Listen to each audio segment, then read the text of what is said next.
and this is the karaoke. And so it has the echo sound.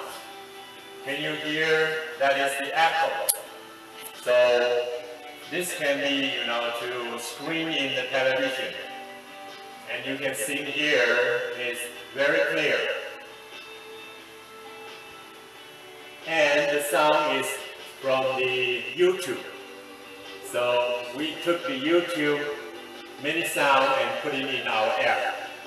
And we put it in our app, we also can put this in here.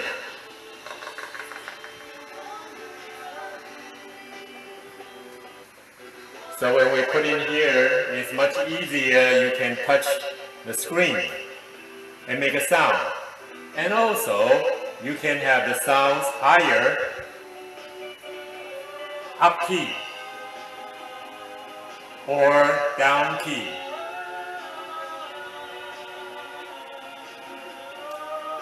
So it has many good functions in our app.